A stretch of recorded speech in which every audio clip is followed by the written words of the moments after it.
बच्चों और SVP institute में आपका स्वागत है। और ये वीडियो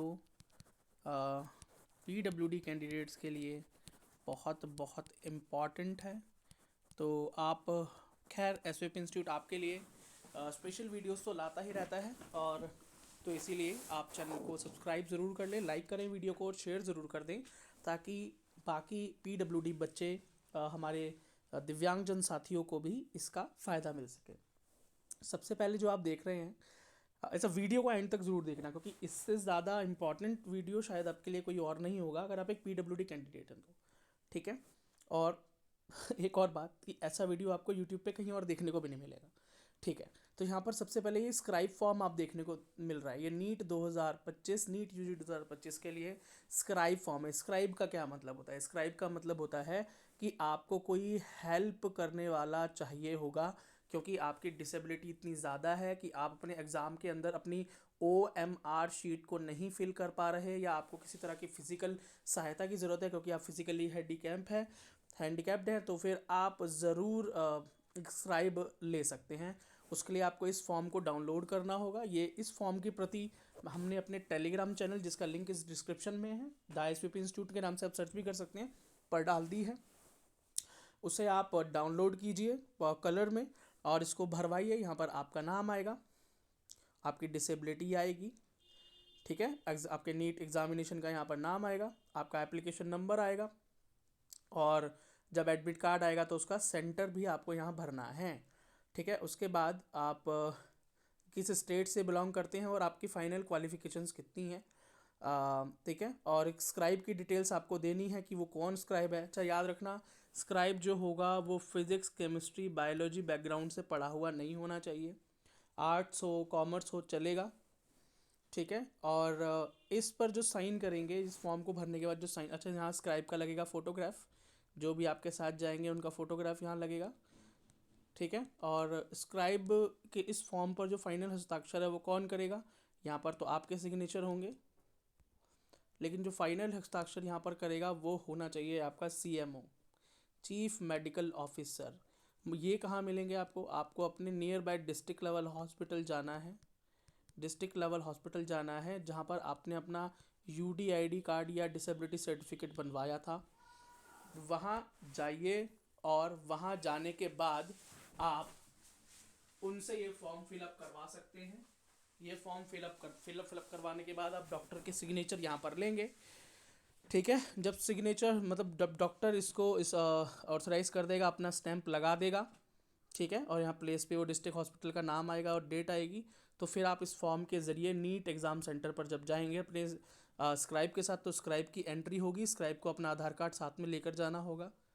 ठीक है। स्क्राइब सेंटर पर आपसे, खैर मैं आगे आपको पढ़कर बताता हूँ क्या डिटेल्स हैं। अच्छा, आप बोलोगे भैया CMO के अलावा कोई और भी सिग्नेचर चल सकते हैं क्या? तो जी नहीं चल सकते। ठीक है। तो स्क्राइब का जो टाइम है, क्या आपको एक्स्ट्रा टाइम है ना, बात तो आती है PWD बच्चों के लिए एक्स्ट्रा टाइम। तो अगर आपको स्क्राइब फैसिलिटी मिल गई है, ठीक है, अगर आपके डॉक्टर ने, CMO ने ये बात लिख दी है कि यस ये बच्चा जो है इसको सपोर्ट की ज़रूरत है, तो स्क्राइब के लिए तो एक्स्ट्रा टाइम मिलना ही मिलना है, इसमें कोई दो राय नहीं है।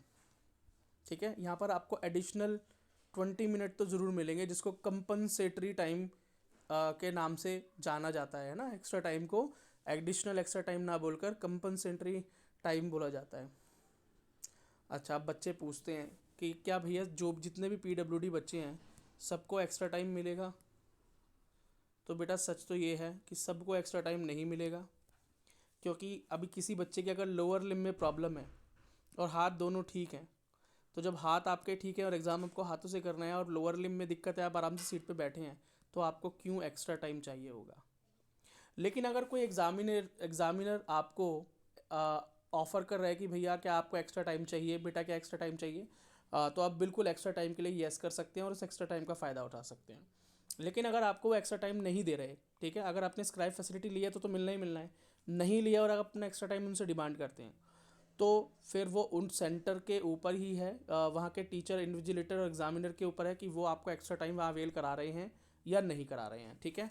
साथ में अपना UDID कार्ड ज़रूर लेकर जाएं एग्ज़ाम सेंटर पर, या PWD सर्टिफिकेट या डिसेबिलिटी सर्टिफिकेट या विकलांगता प्रमाण पत्र ज़रूर लेकर जाएं। अच्छा, क्यों लेकर जाना चाहिए? क्योंकि वहाँ पर आप किस तरह से एक्सप्लेन करेंगे कि आपकी डिसेबिलिटी क्या है। वैसे आप बोलोगे भैया देख कर पता नहीं चलता क्या, तो बेटा देख कर पता लगने वाली बात से वो मना भी कर सकते हैं, पर वो अगर आपके पास सर्टिफिकेट होगा तो इस बात को मना नहीं कर पाएंगे। तो आप ज़रूर लेकर जाएं, कैरी ज़रूर करें। ठीक है, अगर आप नहीं कैरी करेंगे तो क्या होगा, क्या आपको पीडब्ल्यूडी के ज़रिए एग्ज़ाम नहीं देने दिया जाएगा? तो ऐसा कुछ नहीं है। अगर आप चुपचाप एग्ज़ाम देना चाहते हैं, पीडब्ल्यूडी से फॉर्म भरा है, आप जाकर एग्ज़ाम दे सकते हैं, चाहे यूडी आईडी कार्ड साथ लेकर जाए या ना जाए। मैंने बात की है एक्स्ट्रा टाइम क्लेम करने के लिए, तो वो कोई एविडेंस आपसे मांगेंगे तो आप क्या दिखाएंगे? तो फिर उसके लिए तो आपके पास सर्टिफिकेट होना ज़रूरी है। ठीक है, तो ये मतलब कंपलसरी नहीं है कि सबको एक्स्ट्रा टाइम मिलेगा, कोई कंपलसरी अंडर मतलब यहाँ पर कोई नोटिफिकेशन नहीं है। अगर वो आपको एक्स्ट्रा टाइम देते हैं तो आप ले लीजिए, अगर आप चाहते हैं तो आप डिमांड कीजिए, डिमांड के बाद वो शायद आपको एक्स्ट्रा टाइम दे दें। लेकिन अगर आपने स्क्राइब ले लिया है तो आपको फॉर श्योर, ये नंबर 2 लाइन जो लिखी है, आपको फॉर श्योर एक्स्ट्रा टाइम मिलने ही मिलने वाला है।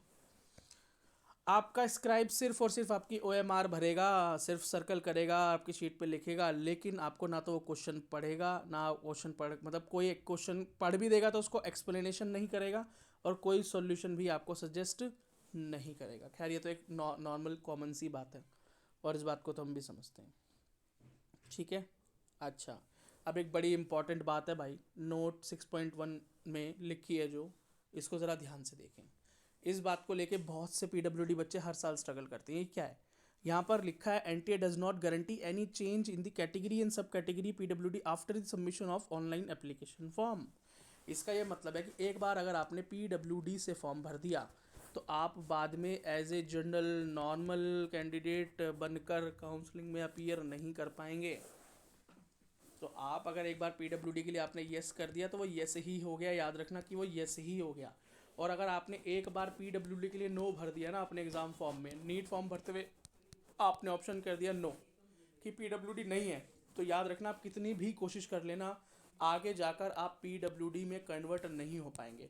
जबकि अगर नॉर्मल बच्चा अगर EWS SC ST OBC से फॉर्म भर देता है और उस बाद में जाकर उसका फॉर्म, बाद में जाकर वो सर्टिफिकेट उसके पास नहीं होता है, तो वो चाहे तो नॉर्मल जनरल कैंडिडेट बन के भी एडमिशन ले सकता है। लेकिन पीडब्ल्यूडी बच्चों के पास ये फैसिलिटी नहीं है।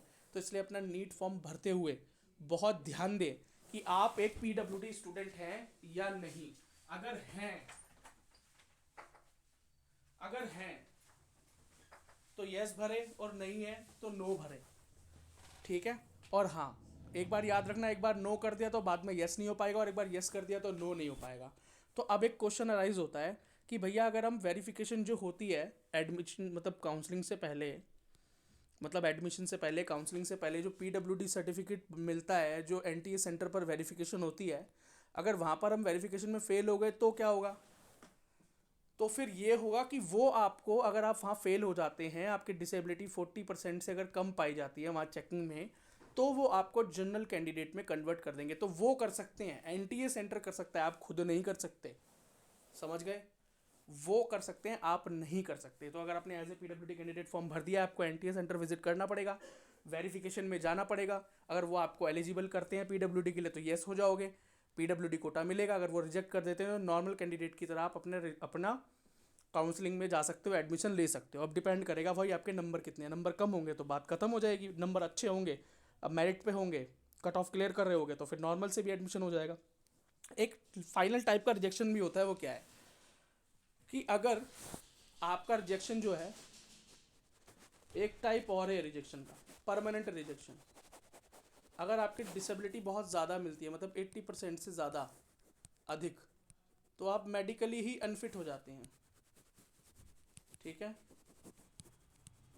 मेडिकली अनफिट हो जाते हैं।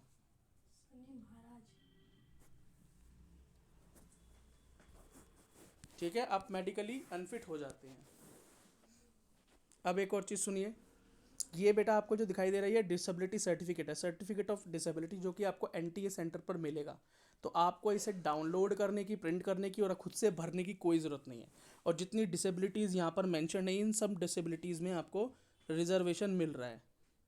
ठीक है, ये सारा जो भी ये डिसेबिलिटीज़ हैं इसमें आपको रिजर्वेशन देखने को मिल रहा है। ठीक है, locomotor disability, visual, hearing, speech, intellectual. अब उसके अंदर भी अंदर जाएँ तो लेप्रोसी हो गया, सेरेब्रल पैलिसी हो गया, ड्वार्फिज्म हो गया, मस्कुलर डिस्ट्रॉफी हो गया, एसिड अटैक हो गया, एम्पुटेशन हो गया, पॉलीमाइलाइटिस हो गया, ब्लाइंडनेस है, लो विजन है, डीफ है, हार्ड ऑफ हियरिंग है, न्यूरोलॉजिकल कोजेज़ हैं, है ना। इंटेलेक्चुअल डिसेबिलिटी के अंदर चले जाएँ तो जैसे कि आपका डिसलेक्सिया है, और डिस्कैलकुलिया है, और डेवलपमेंटल अफेसिया है, ऑटिज्म स्पेक्ट्रम है, मेंटल इलनेस केस भी यहाँ पर देखो इंक्लूडेड दिखा रखा है, मेंटल बिहेवियर के बारे में भी यहाँ पर दिखा रखा है, chronical neurological conditions, blood disorder के अंदर देखें तो haemophilia, thalassaemia, sickle cell anaemia, और बेटा क्रॉनिकल के अंदर पार्किंसन भी है, मल्टीपल स्कॉलरसिस भी है, और है ना, और मल्टीपल डिसऑर्डर तो है ही, अगर एक से ज़्यादा डिसऑर्डर आपको है तो ये सर्टिफिकेट जो है ये आपके काम का नहीं है, ये एनटीए सेंटर वाले खुद ही अपने आप भरते हैं, अपने आप फिल आउट करते हैं और आपको देते हैं। अब उस सर्टिफिकेट पे लिखा होगा आप एलिजिबल होंगे यस या नो, डॉक्टर्स के साइन होंगे, तो आपको कुछ नहीं करना, तो इस सर्टिफिकेट आपका किसी काम का नहीं है। बाकी यहाँ पर सिर्फ और सिर्फ यह बता रखा है कि पीडब्ल्यूडी बच्चे को कितना कोटा मिलता है, तो मैं आपको बताता हूँ 5% रिजर्वेशन है भाई ऑल इंडिया लेवल पे एमसीसी में, और सारे स्टेट्स भी, ऑल स्टेट्स 5% रिजर्वेशन ही देते हैं, क्योंकि भाई ये सेंट्रल रिजर्वेशन पॉलिसी के अंतर्गत आता है। तो ये आपके लिए एक इम्पॉर्टेंट वीडियो थी जिसके अंदर काफ़ी इंपॉर्टेंट बातें मैंने आपको बताई। अगर कुछ और आप पूछना चाहते हैं तो टेलीग्राम, इंस्टाग्राम, व्हाट्सएप, फेसबुक, सारे सोशल मीडिया नेटवर्क जो हैं उनके हमारे लिंक इस वीडियो के डिस्क्रिप्शन में है, जाएं और जुड़ जाएं, और चैनल को सब्सक्राइब करें, लाइक करें, शेयर करें, और अगर आप पीडब्ल्यूडी स्टूडेंट हैं तो एज आ मेंबर ज़रूर जुड़ जाएं, क्योंकि मेंबर होने के बहुत से फ़ायदे हैं। आपके कमेंट्स के अर्ली रिप्लाई, आपके मेल्स के अर्ली रिप्लाई, आपके members only live sessions, member only short videos, और बहुत बहुत सारी हेल्प। ठीक है, धन्यवाद।